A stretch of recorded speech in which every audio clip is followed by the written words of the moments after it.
धर्मदास सेठ मेरा एक फेवरेट दृष्टांत है, मुझे बहुत पसंद है, मनपसंद दृष्टांत है। मैं कई बार कहता हूँ कि नास्तिक लोग भी सुधर सकते हैं, नास्तिक लोग भी चरम पर पहुँच सकते हैं, चोटी पर पहुँच सकते हैं, कहाँ से कहाँ पर पहुँच सकते हैं, मगर एक बार बेनिफिट समझ में आना चाहिए। धर्मपुर गांव में धर्मदास सेठ रहते थे। उपाश्रय के बाजू में ही उसकी 7 मंजिला हवेली थी, बंगला था बड़ा, और हवेली के अंदर 55 साल के धर्मदास सेठ, मगर 55 साल में कभी उपाश्रय में पैर नहीं रखा था जिंदगी में। कई बार है ना, कई लोगों के नाम जन्म होते ही नाम कौन रखता है? बुआ रखता है, बराबर है? बुआ रखती है ना, नाम रखती है बुआ, या तो पंडित रखते होंगे, नाम रखते हैं कई बार, मगर नाम पता ही नहीं कि ये बड़ा होकर क्या बनने वाला है। नाम तो ऐसे ही रखा जाता है अंधाधुंधी में। और वहाँ पर नाम रख दिया था धर्मदास, मगर पक्का धनदास था, धनदास पक्का धनदास था। कई बार नाम रख देते हैं हसमुख, रोता ही रहता है वो। नाम रखते हैं शांतिलाल, अशांति अशांति कर देता है। कोई यहाँ शांतिलाल हो तो माफ करना भाई, आपके ऊपर नहीं है भाई, टोपी आपके ऊपर मत पहनना। नाम रखते हैं चंद्रमुखी, होती है ज्वालामुखी। नाम रख दिया था बुआ ने धर्मदास, और पता नहीं वो धनदास था, धर्म का तो नामो निशान नहीं था वहां पर, सिर्फ नाम में ही धर्म था, बाकी जीवन में तो धर्म ही नहीं था। कभी उपाश्रय में नहीं गया, कभी मंदिर में नहीं गया, कभी जिंदगी में सूद ही नहीं ली कि उपाश्रय क्या होता है भाई। और हकीकत में आप लोगों को यदि कोई पूछे तो आप नहीं समझा पाओगे। आपको कोई पूछे कि ठंडी के लिए भाई कंबल जरूरी है, गर्मी के लिए भाई एसी जरूरी है, प्यास लगती है तो पानी जरूरी है, भूख लगती है तो भोजन जरूरी है, धर्म किस लिए करना है भाई? आप क्या समझाएंगे उसको? आत्मा तो दिखता ही नहीं है उसको, पूछने वाले को। आपको आप क्या बता रहे हो? धर्म किस लिए जरूरी है? जब आपके पास कोई जवाब नहीं होता है तो आप अपने आप को हारा हुआ मानते हो, लूजर हो आप एक तरीके से। वहां पर धर्मदास सेठ, धर्म से कोई लेना देना नहीं है। और उसकी पत्नी का नाम दयामती। पत्नी एकदम धार्मिक थी, और है ना अभी जो है ना संसार के अंदर इनबैलेंस बहुत है, जबरदस्त है। पत्नी दौड़ दौड़ कर सामयिक कर रही है, पति को कोई पत्नी की धर्म प्रवृत्ति देखकर वो धर्म से दूर हो जाता है। कई बार तो ऐसा होता है कि तू कर रही ना, तू मेरा भी तो कर रही है, तू डबल धर्म कर रही है। अब मुझे करने की जरूरत ही क्या है? घर के अंदर उपाश्रय के अंदर 2 भाई आए, मेरे पास 2 भाई आए, और 2 भाइयों ने दो में से एक छोटा एक बड़ा था, एक 12 साल का एक 15 साल का। अब एक जो 12 साल का था वो धर्म में बहुत रुचि वाला था। उसको पूछा, महाराज साहब ने पूछा तू क्या कर रहा है? कि हाँ पूजा कर रहा हूँ। ये बाजू वाले को पूछा तू क्या कर रहा है? साहब ये कर रहा है ना, ये तो कर रहा है, ये परमात्मा की पूजा तो ये कर रहा है। महाराज साहब के प्रवचन में ये 12 साल वाला पहुंच रहा है। साहब सामायिक करनी है, प्रतिक्रमण करनी, दौड़ा यही जाता है साहब। हाँ, महाराज साहब को गोचरी के घर दिखाने तो ये जाता है साहब। हमारे घर का सुपरमैन है, सुपरमैन। हाँ, और इसकी तारीफ इतनी कर रहा है, मगर तू क्या कर रहा है वो बोलना। महाराज साहब ये सारा धर्म, पूरे घर का धर्म अकेला कर रहा है। अकेला कर रहा है कि तो महाराज साहब कह रहे हैं कि तू एक काम कर साहब, वो करता है तो हमारा कल्याण हो ही जाएगा ना। वैसे भी घर में एक पुण्यशाली जीव हो तो उसके पुण्य से घर तैरता है, एक पुण्यशाली के पुण्य से घर की रक्षा होती है। मगर धर्म से ही आपकी परलोक में रक्षा होगी। इस लोक में तो मजा हो जाएगा, परलोक में जाएंगे तब क्या खाली होकर जाएंगे। इसके पुण्य का खाया आपने, इसका पुण्य का खाया। हमें पता है आपको, भूल मंजमा साहब तो कहते थे कई बार आम की सीजन में, आम के रस की सीजन होती है ना, तो आम के रस में कई बार महात्माओं को, कई सारे महात्माओं को बंद होता है। मान लो कि 50 महात्मा है, 50 महात्मा के हिसाब से श्रावक लोग एकदम उल्लास में होते, उत्साह में होते। ओहो हमारे यहाँ पर 50 महात्मा, हमारे यहाँ 50 महात्मा। आम का टुकड़ा, आम का रस वगैरह लेने वाले 10 महात्मा होते, 5 बाकी सबको त्याग होता है। आंबेल नहीं करते फिर भी त्यागी होते कई सारे। तो 10 महात्मा जब वो गोचरी लेकर आते हैं ना, तो महात्मा को पूछते महाराज साहब कि आपको पता है आप जो गोचरी लेकर आए हो ना, उसमें आम वगैरह जो भी लेकर आए हो वो आपने 50 लोगों का पुण्य वसूल किया है तब आया है। लोग ऐसा समझते हैं कि 50 महात्मा वापरते होंगे, इसलिए भर भर कर वे रहते हैं। आप लोग भर भर कर लेते हो। आपको पता है श्रावकों की भक्ति लेना आसान है, इसको हजम करना बहुत मुश्किल है। ये हजम कैसे होगी? आपको स्वाध्याय नहीं कर रहे हो आप। और 5 लोगों के नाम, 50 लोगों के नाम से 5 लोगों के लिए गोचरी आए, 10 लोगों के लिए आम का रस बेरा रहे, आप लोग हजम कैसे करेंगे? आप साधना नहीं करेंगे तो ऐसा हमें कड़क। और यहाँ पर एक व्यक्ति का पुण्य होता है, इसलिए पूरा घर चलता है तो चलने दो, मगर बाकी के सबके पुण्य खत्म हो रहे हैं, क्योंकि वो तो नया बांध ही नहीं रहा है। उसको बोलो कि उसके धर्म से तेरा काम हो रहा है, तो वो भोजन कर रहा है ना, तू क्यों थाली पर बैठ रहा है? तुझे भोजन करने की जरूरत क्या है? तू क्यों भोजन कर रहा है? हर एक को अपना पेट भरना पड़ता है, हर एक को अपना भोजन बनाने वाला एक हो सकता है, भरने वाले सब होते हैं। क्यों होते हैं? खुद को खुद का भोजन करना ही पड़ता है। आप धर्म नहीं करेंगे, आप पुण्य, किसी की एक के पुण्य से आपका गाड़ी चल जाएगी, एक बार गाड़ी चल जाएगी, मगर धर्म नहीं करेंगे आपको कोई बचाने वाला नहीं, हाथ पकड़ने वाला नहीं है। धर्मदास सेठ की ये सारा धर्म दयामती कर रही है, वो दौड़ दौड़ कर प्रवचन में जा रही है। 7 दिन के लिए कोई आचार्य मारा जाए, कोई महापुरुष आ गए, बड़े प्रवचनकार थे, जबरदस्त प्रवचन था उसका, और ये 7 दिन के लिए आया, इसलिए ये दयामती दौड़ दौड़ कर पहुंच गई। रोज वो सोचती है कि आज तक भले ही कई सारे महात्मा आए होंगे, मगर इनके जैसा प्रवचन आज तक नहीं सुना है। शायद मेरे पति को जोड़ सकते हैं, शायद मेरे पति को धर्म से अटैचमेंट कर सकते हैं। भले 55 साल में मुझे ऐसा कोई, मैं कह कर थक गई, मगर इस बार तो मुझे कैसे भी करके मेरे पति देव को यहाँ लाना है, मंडप में, प्रवचन मंडप में लाना है, या तो प्रवचन हॉल में। वहां पर उसने ठान लिया दयामती ने। और ये लोग जब एक बार ठान लेते हैं ना, फिर काम पूरा हो जाता है। सही बता रहा हूं मैं, जो बोल रहा हूं वो सही बता रहा हूं ना? और वहां पर बोले कि लास्ट प्रवचन है, 7वां दिन का प्रवचन है, बाद में विहार हो जाएगा महाराज साहब का, और यदि महाराज साहब निकल गए तो ये लास्ट चांस चला जाएगा। ऐसे महाराज साहब बार बार नहीं मिलेंगे, ऐसे ज्ञानी महाराज साहब कहाँ मिलेंगे बार बार। और वहां पर धर्मदास सेठ को सुधारने के लिए, उनको धर्मदास को नजदीक लाने के लिए, गौतम स्वामी जी नजदीक गए तो कल्याण हुआ, धर्मदास को भी नजदीक लाने के लिए दयामती ने मोर्चा खोल दिया। 7वें दिन संडे का शिविर था, और संडे की लास्ट शिविर अभी भी आ रही, लास्ट शिविर है, और संडे की शिविर के अंदर कैसे भी करके लाऊंगी, नहीं आएंगे तो। और वहां पर सुबह सुबह में टंटा स्टार्ट हो गया, झगड़ा, समझ रहे हो ना, कि आप आज प्रवचन में जाएंगे, 9:30 की शिविर है, आज आप जाएंगे। अरे नहीं जाना है मुझे, तुझे पता तो है मेरा रस अलग है, आपका रस अलग है। आपको मैंने कभी रोका आपको? फिर रोक ही नहीं सकता है वो, रोकेगा कहाँ से? आपको मैंने रोका, ऐसा पूछ रहा है उसको। और वहां पर पूछ रहा है कि आपको मैंने, दयामती कह रही है कि आप सोच लो, आपको ही जाना है, ऐसा होगा तो मैं यहाँ घर संभालूंगी, घर के अंदर कोई भी आएगा तो मैं, आपको आज जाना है, नहीं जाऊंगा तो हड़ताल, धारा 144, कर्फ्यू लग जाएगा घर में, कोई काम नहीं करूंगी, कहीं पर भी आपको सपोर्ट नहीं करूंगी। आपको फिर बाद में आप कहना मत कि होटल में जाना है, चल घूमने के लिए आ, मैं नहीं आऊँगी साथ में, महीने में एक बार भी नहीं आऊँ, जो आ रही हूँ थोड़ा बहुत भी। क्लियर कट संदेश था, और मानना पड़ा उसको। धर्मदास ने सोचा कि अभी तो जाना पड़ेगा, ऐसा करते हैं पीछे बैठ जाएंगे, महाराज को भी पता नहीं लगेगा और पत्नी को भी पता नहीं लगेगा, थोड़ा देखेंगे, सुनेंगे, अच्छा लगेगा तो 10-15 मिनट बैठ लेंगे। प्रवचन में गए, हाँ गए, जाके आया, कह देंगे, क्या आजू बाजू घूम के आ जाएंगे, क्या फ़र्क पड़ता है। और वहाँ पर धर्मदास ने सोचा कि मैं चला जाता हूँ, क्योंकि बिग बॉस का मानना पड़ेगा। और वहाँ पर आप आश्चर्य करेंगे, शादी के अंदर, शादी थी किसकी? शेर की। और शेर की शादी में सबको बुलाया था, जंगल के सभी प्राणियों को बुलाएंगे, कुत्ता भी आया, बिल्ली भी आई, चूहा भी आया, सबको आया। और चूहा इतना नाच रहा था, तो कुत्ते ने कहा, भाई साहब बेगानी शादी में अब्दुल्ला दीवाना, तेरी शादी नहीं, अभी शेर की शादी है, शेर की शादी में उसने बुलाया है, बराबर है, खा पी कर चले जाने का, इतना नाच क्यों रहा है तू? जैसे मानो कि तेरा रिश्तेदार हो कोई नजदीक का, तू चूहा, अरे मेरा रिश्तेदार है, अरे तू चूहा है, वो शेर है, तेरा रिश्तेदार कहाँ से हो गया? तो कि मेरा एकदम नजदीक का रिश्तेदार है। तो कि तेरा नजदीक का रिश्तेदार कहाँ से हो गया? तू चूहा है, वो शेर है। तो कि शादी के पहले मैं भी शेर था।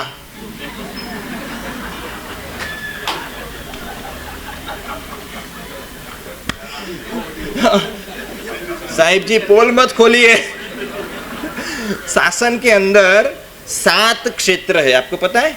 जिन मंदिर, जिन मूर्ति, जिनागम, साधु साध्वी, श्रावक श्राविका, ये 7 क्षेत्र है ना। उस 7 क्षेत्र में सबसे अंतिम क्षेत्र कौन सा है पता है? इन लोगों का है, श्राविकाओं का। मगर आप लोगों को इंफीरियोरिटी कॉम्प्लेक्स में जाने की जरूरत नहीं है, आप लोगों को खुश होने की जरूरत है। न्यू में आप लोगों, श्राविका न्यू में है। इसीलिए पहले मेरे गुरुदेव श्री वगैरह ना सिर्फ जेंट्स की शिविर करते थे, पहले सिर्फ जेंट्स की शिविर करते थे, और वो भी पैक होती थी। मगर बाद में जेंट्स और लेडीज दोनों की साथ में करने लगे। गुरुदेव को किसी ने पूछा, आप साथ में क्यों कर रहे हो? तो गुरुदेव ने बताया कि जेंट्स सुधरता है। इतने सालों के अनुभव के बाद पता लगा कि, मतलब कुछ साल के बाद पता लगा, साथ में करने लगे। जेंट्स की शिविर करते हैं, जेंट्स सुधर जाता है, जेंट्स सुधरता है तो जेंट्स अकेला ही सुधरता है, लेडीज सुधरती है तो पूरा घर सुधर जाता है। क्योंकि जेंट्स भी उसके हाथ में है, उसका बेटा भी उसके हाथ में, बेटी भी उसके हाथ में, और कभी कभी तो सास भी उसके हाथ में होती है। हाँ सही बात है ना? और कई बार हमने देखा है कि हमारे प्रवचन की इफेक्ट जितनी आप लोगों पर पड़ती है ना, उससे ज़्यादा इफेक्ट कई बार इन लोगों पर पड़ती है। जैन से ज़्यादा नॉन जैन पर पड़ती है, बूढ़े से ज़्यादा युवा पर पड़ती है, और पुरुष से ज़्यादा महिलाओं पर पड़ती है। जो सेंसिटिव होता है वो हमारी प्रवचन की असर ले जाएगा। जो अपना छाती एकदम मजबूत करके आया है, पत्थर बांध कर आया है, चाहे और बुलेट प्रूफ जैकेट पहनकर आया है, चाहे कितने भी प्रवचन में फायरिंग करिए, कुछ भी नहीं होने वाला है। बाउसी बोलते चले, हम सुनते चले और आगे चलते चले, खत्म बात। वहाँ पर धर्मदास सेठ डाल दिया उसने, कैसे भी करके लाना है, और गए पहुँचे। अब प्रवचन शिविर तो चालू हो गई, पैक हो गया था पांडाल तो। अब वहाँ पर महाराज साहब भी ऐसे आए थे तो पैक होना ही था। और वहाँ पर जैसे ही पैक हो गया था, वहाँ पीछे से वो जैसे ही धर्मदास सेठ ने एंट्री की अपने प्रवचन हॉल में, और वहाँ पर पूरा पैक था, उसको लगा अच्छा है पैक है तो मैं लास्ट में बैठ जाऊँगा। अब जैसे ही बैठने जा रहे हैं उसी टाइम महाराज साहब के मुंह से निकला, सेठ आ रहे हो, आओ। सेठ को देखकर बोले महाराज साहब, और सेठ सोच में पड़ गए कि यार ये महाराज साहब तो मुझे पहचानते नहीं, जानते नहीं, देखे नहीं है कभी, ये पहली बार। और सीधे ही देखते ही शायद मेरा ड्रेस पहनकर, जैसे गौतम स्वामी जी को बुलाया ना भगवान ने, गौतम सुखे से आए, वैसे ही यहाँ पर सेठ को बुला रहे हैं कि सेठ जी आ रहे हो, आओ। और सेठ को बुलाया। अभी सेठ को यार मैं कहाँ फंस गया। अभी सब लोग, सबकी नज़र कहाँ जाएगी, सच बोलो। महाराज साहब ने जैसे ही बुलाया, सबकी नज़र पीछे जाएगी कि नहीं जाएगी। और पीछे जाते ही लोग क्या बोलेंगे, अरे धर्मदास सेठ आप आइए आइए, आगे आइए, आगे आइए, ये तो भाई सेलिब्रिटी हो गया, वीआईपी है भाई, वीआईपी है, उसको आगे बुलाओ। वहाँ पर वीआईपी उसको आगे क्यों बुला रहे पता है? क्योंकि ये कभी भी आज तक आया ही नहीं है, ये ज़िंदगी में पहली बार आ रहा है यहाँ पर, तो वीआईपी हो जाएगा ना। वीआईपी हमेशा कभी कभी दिखते हैं ना। पर्युषण में देखो कैसे कैसे वीआईपी दिखेंगे, सब ऊपर से सालीभद्र नीचे उतरेंगे। जो कभी कभी दिखता है वो वीआईपी की डेफिनेशन दो तीन डेफिनेशन है। जो कभी कभी दिखता है वो वीआईपी होता है। दूसरे नंबर में जो लेट आता है वो वीआईपी होता है। बड़ा आदमी कौन? बड़ा आदमी कौन? सबको इंतजार करवा लेट आए वो बड़ा। जो टाइम से, हाँ वो तो निकम्मा बैठा है इसलिए तो टाइम से आ रहा है। हाँ मुफलिस है, मुफलिस इसलिए तो आगे जाकर वो सामायिक कर रहा है। कई लोगों के दिमाग में ये भी भ्रांति है कि हाँ बड़े आदमी कौन, तो जो लेट आए वो बड़ा आदमी। हाँ, और वहाँ पर उसको पीछे सच बोलो, पीछे बैठने में मजा, प्रवचन में पीछे बैठने में मजा कि आगे बैठने में मजा? गलत। एक बात बताऊं, नाटक, पहले एक क्वेश्चन समझो। नाटक के अंदर आप नौटंकी देखने गए हो, ड्रामा देखने, उसमें आगे बैठने में मजा कि पीछे बैठने में मजा? आगे। पिक्चर देखने के लिए गए तो आगे बैठने की मजा, पीछे। हाँ, पिक्चर देखने गए तो पीछे बैठने में मजा है, नाटक देखने गए तो आगे बैठने में मजा है, और प्रवचन सुनने में डिपेंड कौन से महात्मा है। यदि कोई मजा बोरिंग है तो पीछे बैठकर तक फुर उड़ सकते हैं हम लोग। लोगों की मानसिकता बता रहा हूँ मैं, जो ओरिजिनलिटी है वो बता रहा हूँ। वो आगे पीछे वो डिपेंड करता है कौन से महात्मा है, कैसे प्रवचनकार है, क्या देते, क्या डिलीवरी करते, उसके ऊपर निर्भर करता है। उसके लिए वो मायना ही नहीं रखता है कि आगे बैठना है कि पीछे बैठना है। हाँ, आप जैसे रूटीन वालों के लिए नहीं है, ये जो वीआईपी लोग हैं उसके लिए बोल रहा हूँ मैं। और वहाँ पर वो अंदर, अभी अंदर जैसे ही वो कॉरिडोर में से घुसते, सब लोगों की नज़र, ओ धर्मदास सेठ, धर्मदास सेठ, धर्मदास सेठ, सब लोगों के दिमाग, और सब लोग घुर घुर कर देखते। अब धर्मदास सेठ को लगा यार गई भैंस पानी में, महाराज साहब ने मेरा नाम लिया, सबकी नज़र मेरे पर। आप घर से बाहर निकलते हो, उसके पहले आईने के सामने खड़े रहते हो। आईने के सामने जो खड़ा रहता है वो किस लिए खड़ा रहता है? कि लोग मुझे देखे, ऐसा मेरा चेहरा होना चाहिए। मेरा चेहरा कैसा होना चाहिए? लोग मेकअप क्यों करते हैं, आईने में क्यों देखते हैं अपने आप को? कि लोग मुझे देखे, लोग मुझे देखे, इसलिए आईने में मेकअप करता है। और जब बाहर जाता है, और यदि कोई बाहर गया, और यदि आपको, ये लेडीज़ को या जेंट्स को मैं पूछ रहा हूँ, यदि आपको कोई देखता है तो क्या होगा? आपने देखे इसीलिए तो चेहरा बनाया है कि ये साला मुझे घुर घुर कर क्यों देख रहा है। अभी धर्मदास सेठ को भी यही हो रहा है कि ये सब लोग मुझे क्यों देख रहे हैं। अब जैसे ही नज़दीक आए आगे बैठने के, इसलिए अब जब बैठने जा रहे हैं तब तो महाराज साहब ने सेकंड सेंटेंस की डिलीवरी की, सेठ बैठ रहे हो, बैठो। धर्मदास सेठ तो ठनक गए। पहले आ रहा था तब बोले कि सेठ आ रहे हो, आओ, और जब बैठने जा रहा हूँ तब बोल रहे सेठ बैठ रहे हो, बैठो। और वहाँ पर धर्मदास सेठ को तो अजीब लगा। पूरा प्रवचन मस्त सुना, अभी वहाँ से तो खिसक नहीं सकते थे, आगे बैठे थे महाराज साहब की नज़र में। एक जगह पर क्या हुआ कि 2-3 लोग थे प्रवचन सुनने वाले, वक्ता एक और 3 श्रोता। और कई बार श्रोता नहीं होते, कई बार क्या होते हैं, सोता। श्रोता नहीं सोता। और वहाँ पर आगे बैठने वाले ही नहीं झपकी लेनी स्टार्ट की। अब जैसे ही झपकी लेनी स्टार्ट, कभी कभी है ना, हम आप लोग को बुलाते हैं ना, जवेर भाई या तो मांगीलाल जी या तो रितेश भाई या तो भावेश भाई, ऐसे नाम बुलाते हैं ना हम लोग, मदन भाई और कैलाश भाई। तो आप लोगों को क्या होता है फीलिंग, आप लोगों को क्या फीलिंग आती है कि महाराज साहब ने मेरा नाम लिया, महाराज साहब के हृदय में मैं बैठा हूँ, कितना अच्छा है। पूरी सभा में किसका नाम लिया, महाराज साहब ने किसका नाम लिया, हाँ महाराज साहब ने मेरा नाम लिया, चंद्रकांत भाई। ओ वाह वाह वाह, खुश हो जाते हैं हम लोग, कैलाश भाई वहाँ पर खुश हो जाते हैं। फिर वो आप लोगों को पता नहीं है अंदर की बात, अब ये कह दो आज खोलने बैठा हूँ तो सारी पोल खोल दूँ। ये तो आप सो न जाओ इसलिए आपको बार बार जगाना। और उसमें भी आगे बैठने वाले सोते हैं तो हमारा है ना टेम्पो टूट जाता है, हमारा तो पूरा मूड ही ऑफ हो जाता है। और उसमें आगे बैठने वाला एक तो 3 श्रोता थे, ये दूसरी बात है, धर्मदास वाली कथा नहीं है। वो 3 श्रोता थे और 3 श्रोता के अंदर एक आगे बैठने वाला ही झपकी लेने लगा, एकदम बिंदास, शर्म भी नहीं आती इसको, इसके इतने सामने बैठा है और फिर भी सर बिना शर्म वो झपकी लेने लगा। महाराज साहब को लगा कि जगाना पड़ेगा, नहीं तो ये ओपनिंग बैट्समैन आउट हो जाएगा तो हमारी तो हालत खराब हो जाएगी। तो महाराज साहब ने अपना टेम्पो बनाए रखने के लिए सामने वाले को बोला, सेठ सो रहे हो क्या, सेठ सो रहे हो? तो वो जग गया एकदम, नहीं नहीं नहीं, किसने कहा, सीधा ही किसने कहा। तो अभी उसकी नींद भी कुत्ते जैसी होगी, तुरंत जग गया 1 सेकंड में। और ये लोग तो बहुत शातिर होते हैं, कई बार सोने वाले, अपने ऊपर ठिकरा नहीं फूटना चाहिए। वहाँ पर और 5 मिनट गई, 7 मिनट गई, पता नहीं वो मोबाइल पे 3 बजे तक जगा होगा, वापिस सोने लगा। वो वापिस सोने लगा तो महाराज साहब ने पूछा, सेठ सो रहे हो क्या? फिर से नहीं नहीं, किसने कहा? अभी फिर 10 मिनट के बाद वापिस तीसरी बार बोला, सेठ सो रहे हो? नहीं नहीं, किस? हर बार महाराज साहब झूठ पड़ रहे हैं, महाराज साहब को झुठला रहा है, नहीं नहीं मैं तो सो नहीं रहा, मैं तो सुन ही रहा हूँ आपका प्रवचन, मैं तो जाग रहा हूँ, आपका प्रवचन सुन रहा हूँ। महाराज साहब ने चौथी बार क्वेश्चन चेंज कर दिया। महाराज साहब जैसे ही वो सोया चौथी बार, महाराज साहब ने कहा, सेठ जी रहे हो क्या? नहीं नहीं नहीं, किसने कहा? आजू बाजू वाले हंसने लगे, सेठ जी रहे हो क्या? नहीं नहीं, किसने कहा? मैं तो मर गया हूं। वहां पर महाराज साहब के 2 सेंटेंस। ये धर्मदास सेठ जब आए तब क्या बोला, जोर से बोलो, सेठ को क्या बोला? सेठ आ रहे हो, आओ। अब बैठने जा रहे थे तब क्या बोले, सेठ बैठ रहे हो, बैठो। अब 2 सेंटेंस में महाराज साहब का प्रवचन तो सुन रहा है धर्मदास, पहली बार नजदीक आया है जिंदगी में, और उसमें ये पहली बार ही उसको बोला किसी महात्मा ने बोला तो ये पूरा प्रवचन सुन लिया। मगर एक बात समझ लो, महाराज साहब और माँ, महात्मा और माँ, दोनों में माँ आता है। देखो, माँ और महात्मा दोनों में माँ आता है। दोनों में फर्क क्या है पता है आपको? दोनों में फर्क क्या है? दोनों के हृदय में करुणा है अपने बच्चों के प्रति। मुझे संघ के सदस्यों के प्रति करुणा है और माँ को अपने बच्चे के प्रति करुणा होती है। सच बोलो, केएलपी संघ मेरा है, केएलपी संघ मेरा है कि नहीं है? आपने, हाँ तो मेरा है। अब सिर्फ केएलपी संघ मेरा है कि भारत भर के सारे संघ मेरे हैं? भारत भर नहीं, विश्व भर के सारे संघ मेरे हैं। एक जमाना था जब मैं संसारी अवस्था में था, तब मेरा संघ सिर्फ एक ही था, घाटकोपर संगाणी।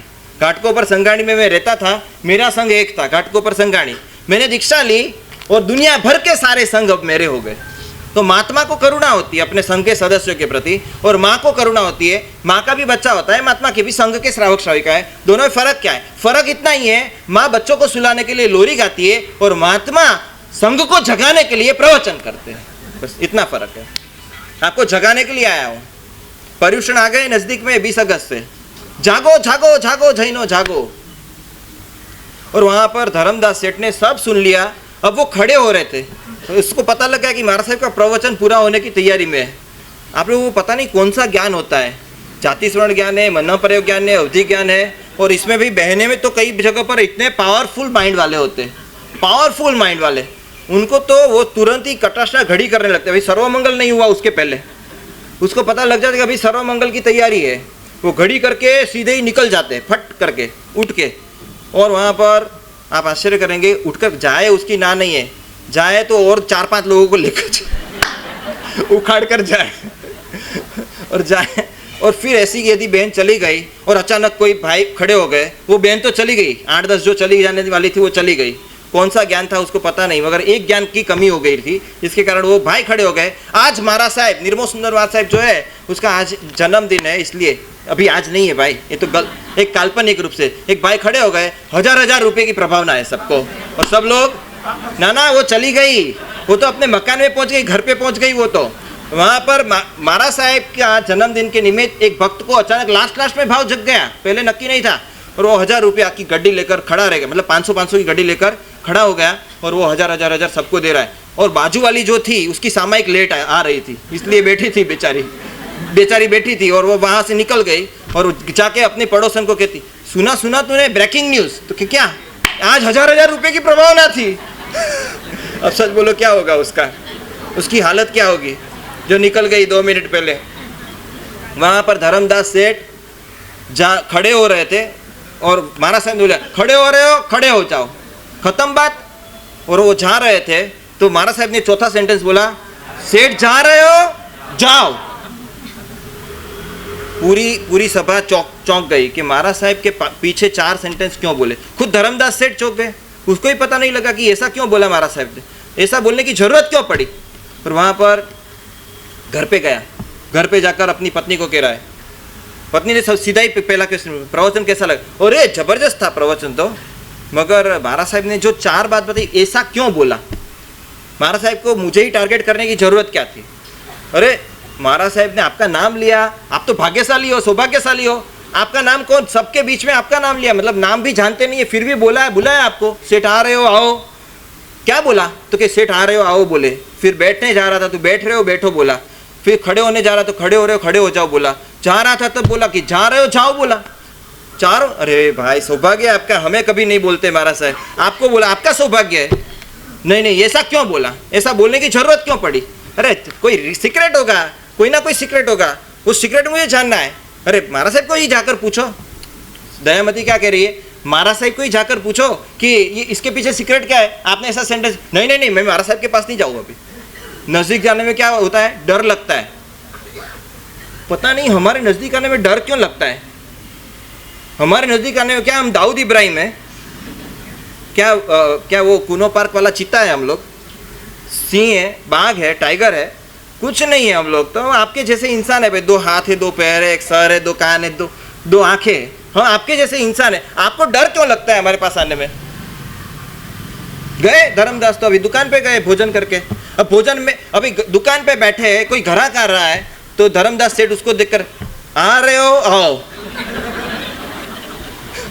अभी वो ग्राहक बैठने जा रहा है कि सेठ तो ग्राहक को सामने देखकर वो जब बैठने जा रहा है तो सेठ को दूसरा सेंटेंस याद आता है, बैठ रहे हो बैठो।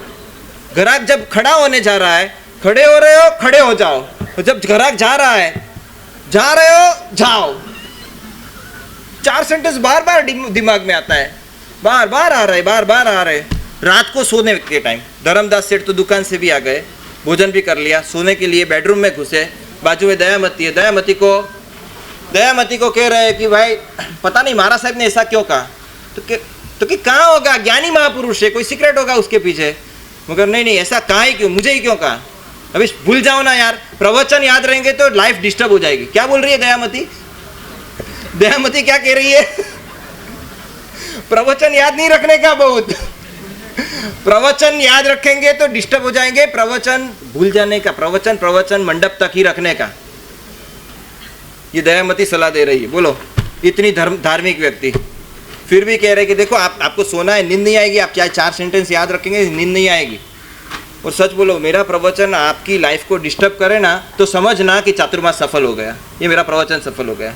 आपकी लाइफ डिस्टर्ब होनी चाहिए। मैं बोल रहा हूँ जमीकंद में इतना पाप है, जमीकंद खाने में इतने पाप लगते हैं। आपने तो सिर्फ 4 महीने के लिए छोड़ा है और 8 महीने के लिए खुला रखा है। 4 महीने का पूरा वसूल 8 महीने में करते हो आप लोग। क्या क्या खाते हो, क्या क्या नहीं खाते हो। रात को 4 महीने छोड़ देते हो और 8 महीने पूरे के पूरे 2 हाथों से पूरे टेस्ट से शादी समारोह में जाकर खाते हो। तब आपको ये 4 महीने का त्याग आपका अंदर से साफ हो जाता, बुलडोजर फिर जाता है। और हम लोग कहते हैं कि रात्रि भोजन करने में नरक में जाना पड़ेगा। और यदि सचमुच आपने हमारा प्रवचन याद कर लिया तो आपको उस थाली के अंदर मिठाई नहीं दिखेगी और वो हलवा नहीं दिखेगा, वहां पर आपको नरक दिखेगी, नरक। आपका डिस्टर्ब हो जाएंगे, आप लोग जी नहीं पाएंगे, आप लोग हमारा प्रवचन याद कर लिया तो। और इसीलिए आप है ना सिफत से, एकदम चालाकी से हमारे प्रवचन को भूल जाते हो और आकर या क्या बोलते हो पता है आपको? आप क्या बोलते हैं? साहब याद नहीं रहता है, प्रवचन याद नहीं रहता है। किसी ने 10 साल पहले गाली दी तो याद है, किस किस के पास से पेमेंट लेना है याद है, मामा मामी मौसी मासा फूफा सबके नाम याद है, सब कुछ याद रहता है। ये याद नहीं रहता है, प्रवचन याद नहीं रहता। याद रखना नहीं है कि रहता नहीं है?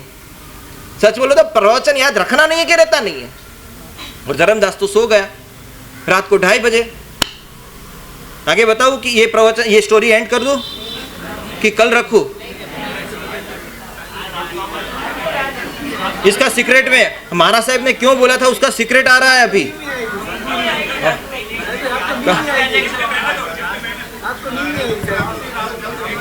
नहीं, ये इससे क्या होगा पता है? ये आधी रखूंगी ना तो जितने भी लोग आज गलती से भी आ गए वो वापिस कल आएंगे, रिपीट आएंगे। हाँ, लोग मेरे पीछे ना पड़ जाए, साहब स्टोरी का एंडिंग बताओ। हाँ, मैं बोर्ड पर लिखता हूँ ना, वो एक पजल लिखी कल मैंने, पानी जैसा मेरा रूप सुखा न सके मुझको दुख। अब सब बच्चे लोग गोल गोल गोल गोल घूम रहे हैं। साहब एक हिंट दो, एक हिंट दो, कुछ तो दो, कुछ तो दो। आधे घंटे तक मेरा माथा खाया। फिर मैंने हिंट दी और मैंने सिर्फ किसी ने पेपर लीक कर दिया, इसके कारण वो सभी बच्चों को आ गया। वरना नहीं देता, मैं देता ही नहीं, मैं चार्ज वसूल करता। सभी बच्चों को 108 नौकर का चार्ज आने वाला था। फिर जिसने भी लीक किया ना उसको 10-10 नौकर वाली दी मैंने प्रायश्चित में सब बच्चे को। और वहां पर धर्मदास सेठ सोया हुआ है 2:30 बजे, और 2:30 बजे दयामती बाजू में, और वो अचानक वो उसके दिमाग में से तो गया ही नहीं है वो।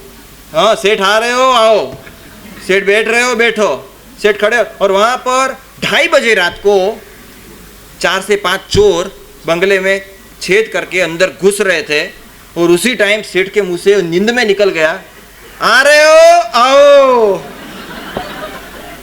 चोर सब खड़े रह गए। चोरों को लगा इतनी जगह चोरी किए, आज तक के इतिहास में हमने इनविटेशन किसी ने नहीं दिया है, आमंत्रण आज तक नहीं मिला है। चोर अपने साथ चद्दर लेकर आए थे, चद्दर माल सामान पैक करने के लिए, गठरी बांधने के लिए। चोर एक बार तो खड़े रह गए, मगर हिम्मत वाले थे। हिम्मत वाला होता है वही चोरी कर सकता है। कायर लोग चोरी भी नहीं कर सकते, और डाका भी नहीं डाल सकते, और आतंक में भी नहीं जा सकते, आतंकवादी भी नहीं बन सकते। वहां पर चोरों की हिम्मत थी, इसलिए अंदर घुसे। सच बोलो, हिम्मत सद्गुण है कि दुर्गुण है?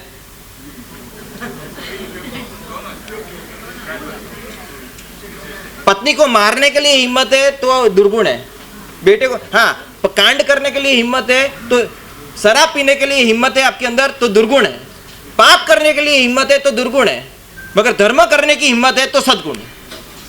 ज्ञान भी सद्गुण भी होता है, दुर्गुण भी हो सकता है। यहाँ पर जैसे हिम्मत वाले थे, अंदर घुस गए, तिजोरी तोड़ी, तिजोरी तोड़कर सारा माल लिया, और अपने चौगान में बरामदे में चद्दर बिछाई। चद्दर बिछाने के बाद, चद्दर बिछाने के लिए जैसे ही बैठ रहे, चद्दर बिछाई और बैठ रहे माल सामान खाली करने के लिए, सेठ के मुंह से उसी टाइम निकल गया, बैठ रहे हो बैठो। अब चोर लोगों ने सुना ये पक्का है, कहीं से आवाज़ आई अंदर से, और ये बनिया बोला है बैठ रहे हो बैठो, स्पष्ट आवाज़ आई है। और वहाँ पर सब लोग हड़बड़ी में खड़े हो गए। जैसे ही खड़े हो रहे थे, सेठ के मुंह से तीसरा सेंटेंस निकला, खड़े हो रहे हो, खड़े हो जाओ। और खड़े हो गए सब लोग। उन लोगों को लगा कि बनिया पक्का होशियार है, सातिर है, नींद का ढोंग कर रहा है, मगर जाग रहा है, हमें पकड़ा देगा। जान बची तो लाखों पाए, मारे गए तो सब कुछ हाथ में से जाएगा। माल सामान वहीं का वहीं छोड़कर, चद्दर भी वहीं पर छोड़कर, सारे के सारे चोर 9, 2, 11 होने लगे। जब भाग रहे थे तब सेठ के मुंह से चौथा सेंटेंस निकला, जा रहे हो जा। अभी यहाँ आंसर आ गया। सुबह में 6 बजे 7 बजे और धर्मदास सेठ की आंख खुली। और धर्मदास सेठ की आंख खुली, रोज का नित्यक्रम है, सीधे ही बिस्तर छोड़कर सीधे ही तिजोरी के पास, दर्शनम धन देवस्य, देव देवस्य नहीं, दर्शनम धन देवस्य, सबसे पहले तिजोरी के पास। और जैसे ही तिजोरी के पास पहुंचे, वहां पर तिजोरी को खाली देखकर वो चिल्ला रहे। मैंने आपको बताया था विचारों की गुलामी होती है। एक विचार कि धर्म करूंगा तो नुकसान होगा, गुरु के पास जाऊंगा तो प्रॉब्लम हो जाएगी, जोखिम हो जाएगा, तब करूंगा तो प्रॉब्लम हो जाएगी, ये सारे विचारों की गुलामी। और वहां पर धर्मदास सेठ ने जैसे ही तिजोरी खाली देखी, वो तो चिल्लाने लगा, ए लुट गया, बर्बाद हो गया, कल प्रवचन सुना, आज चोरी हो गई। कहाँ से कहाँ लिंक कर रहा है। कल प्रवचन सुना, आज चोरी हो गई, आज मैं लूट गया। अरे प्रवचन के साथ इसको क्या मतलब है? मान लो कि जैसे कि प्रवचन में चोर आते हो कोई, और वहां पर चिल्ला रहा था, दयामती ने हाथ पकड़ा, अरे चुप हो जाओ, बकवास बंद कीजिए। ये वही बोल सकती है जिसके दिल में धर्म के प्रति थोड़ा सा बहुत भी अहोभाव। वहां पर बोले आप आइए, यहाँ पर आपके सारा माल सामान पड़ा है। माल सामान दिखा रही है और माल सामान दिखाते दिखाते बोल रही है, देखो आप गिन लो जितना गिनना है, सारा का सारा यहाँ पर ही लगता है। गिना, देखा, सोच लिया। और वो धर्मदास कह रहा है, यार सामान तो सारा का सारा है और यहाँ छेद दिख रहा है, तो चोर तो आए थे, तो चोर आए फिर लूटा क्यों नहीं? और वहां पर दयामती कह रही है कि आप कह रहे हो कि प्रवचन कल सुना और आज लूट गया, आज बर्बाद हो गया। प्रवचन कल सुना, आज आपकी करोड़ों की जमीन जायदाद मतलब संपत्ति बच गई, आपकी करोड़ों रुपये बच गए। अरे चोर तो अपनी चद्दर भी छोड़ गए हैं। करोड़ों रुपया ले तो नहीं गए, चोर अपनी चद्दर भी छोड़ के गए हैं। आपने कल प्रवचन सुना, ये जो 4 सेंटेंस सुने, उसके कारण आप प्रभु के नजदीक गए, गुरु के नजदीक गए, फायदा पहुंचा है आपको, पता है आपको फायदा मिला है आपको। आप नहीं जाते तो ये करोड़ों रुपए लूट जाते आपके। वो 4 सेंटेंस आप बार बार बोल रहे थे, नींद में भी बोल रहे थे। धर्मदास सेठ का लास्ट पॉइंट कहकर प्रवचन पूरा करता हूं। धर्मदास सेठ सोच रहे हैं कि एक प्रवचन सुना तो करोड़ों रुपये मेरे बच गए, यदि 55 साल तक मैं प्रवचन सुनता तो मेरी आत्मा का खजाना कितना बच जाता। उस दिन से धर्मदास सेठ पक्के धर्मदास बन गए। आप लोगों को भी यहाँ जितने भी बैठे सबको धर्मदास बनने का आह्वान कर रहा हूँ। कल आएंगे फिर से, कल धर्मदास की बात, आगे गौतम स्वामी जी की बात करेंगे। जिना क्या कुछ भी लगे तो इच्छा